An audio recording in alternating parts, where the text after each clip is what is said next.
Hello നമസ്കാരം. ഇന്നലെ സിംബാബ്വെക്കെതിരായിട്ടുള്ള രണ്ടാമത്തെ T20-യിൽ ടീം ഇന്ത്യ 100 റൺസിന്റെ തകർപ്പൻ വിജയം തന്നെ സ്വന്തമാക്കിയിരിക്കുകയാണല്ലോ. ഹരാരെ സ്പോർട്സ് ക്ലബ്ബിൽ ടോസ് നേടിക്കൊണ്ട് ബാറ്റിംഗ് തിരഞ്ഞെടുത്ത ഇന്ത്യൻ ടീം നിശ്ചിത ഓവറിൽ 2 വിക്കറ്റ് നഷ്ടത്തിൽ 234 റൺസ് അടിച്ചു കൂട്ടിയിട്ടുണ്ടായിരുന്നു. അതെ, അഭിഷേക് ശർമ്മയുടെ കിഡിലൻ സെഞ്ചുറിയും ഋതുരാജ് ഗെയ്ക്വാദിന്റെ ഗംഭീര അർദ്ധ സെഞ്ചുറിയും ഒക്കെയാണ് നമ്മൾ കണ്ടിട്ടുണ്ടായിരുന്നത്.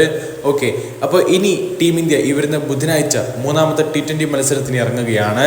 നമുക്കറിയാം, ആദ്യ T20-യിൽ തോറ്റുകൊണ്ട് സിംബാബ്വെയോട് തോറ്റുകൊണ്ടാണ് ടീം ഇന്ത്യ വരുന്നതെങ്കിൽ രണ്ടാമത്തെ കളിയിൽ തകർപ്പൻ വിജയം തന്നെ അവർ സ്വന്തമാക്കിക്കൊണ്ട് വിജയ വഴിയിലേക്ക് തിരികെ എത്തിയിരിക്കുന്നു.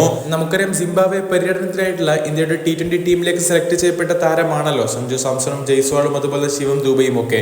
എന്നാൽ T20 ലോകകപ്പ് ടീമിനോടൊപ്പം ആയതിനാൽ തന്നെ ഇവരെ ആദ്യ 2 മത്സരങ്ങൾക്ക് അയക്കേണ്ട എന്നുള്ള തീരുമാനം പിന്നീട് എടുക്കുകയായിരുന്നു. കാരണം നമുക്കറിയാം, വിക്ടറി പരേഡുകൾക്ക് പൂർത്തിയായതിനു ശേഷം അവസാനം 3 മത്സരങ്ങൾക്ക് മാത്രമാണ് ടീം മാനേജ്മെന്റ് സഞ്ജുവിനൊക്കെ സിംബാബ്വെയിലേക്ക് പറഞ്ഞയച്ചിട്ടുള്ളത്. ഓക്കെ, നമ്മുടെ വിഷയത്തിലേക്ക് വരാം.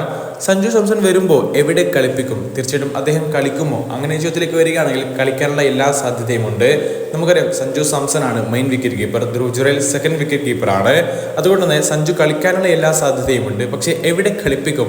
ആ ഒരു കാര്യത്തിൽ ടീം മാനേജ്മെന്റിന് ചെറിയ തോതിലുള്ള ആശങ്കകൾ ഉണ്ട് എന്നുള്ളത് തന്നെയാണ് യാഥാർത്ഥ്യം. ഇവിടെ നമ്മൾ ശ്രദ്ധിക്കേണ്ട കാര്യം, സഞ്ജുവിന് അദ്ദേഹത്തിന്റെ ഇഷ്ട നമ്പറായിട്ടുള്ള 3ാമത്തെ പൊസിഷനിൽ, അതായത് IPL ഒക്കെ കളിച്ചു വരുന്ന 1 ഡൗൺ ആയിട്ട് തന്നെ ഈ ഒരു സിംബാബ്വെക്കെതിരായിട്ടുള്ള പര്യടനത്തിലും സഞ്ജുവിനെ അങ്ങനെ ഇറക്കണമെന്ന് മുൻ ഇന്ത്യൻ താരം സബാ കരീം ഒക്കെ ആവശ്യപ്പെട്ടിട്ടുണ്ടായിരുന്നു. എന്നാൽ അങ്ങനെ ഒരു തീരുമാനത്തിലേക്ക് ഇന്ത്യൻ ടീം മാനേജ്മെന്റ് പോകുമോ? കാത്തിരുന്ന് കാണേണ്ടതാണ്. കാരണം നമുക്കറിയാം, ഇന്നലെ രണ്ടാമത്തെ T20-യിൽ 3ാം നമ്പറിൽ ഇറങ്ങിയത് ഋതുരാജ് ഗെയ്ക്വാദ് ആയിരുന്നല്ലോ. 47 പന്തിൽ 77 റൺസ് എടുത്തുകൊണ്ട് ഗെയ്ക്വാദ് പൊളിച്ചടുക്കിയിട്ടുണ്ട്.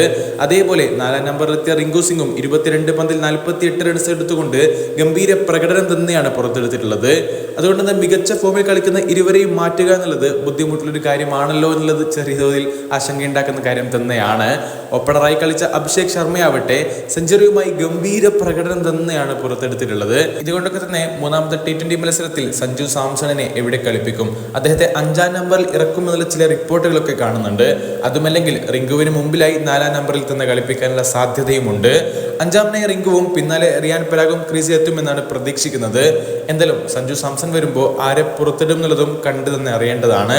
ഏതായാലും കാത്തിരിക്കാം ഇന്ത്യൻ ടീമിന്റെ മൂന്നാമത്തെ T20 മത്സരത്തിനായി തന്നെ. അപ്പൊ പിന്നെ അടുത്തൊരു വീഡിയോ ആയിട്ട് നമുക്ക് വീണ്ടും കാണാം. അതുവരേക്കും ചെറിയൊരു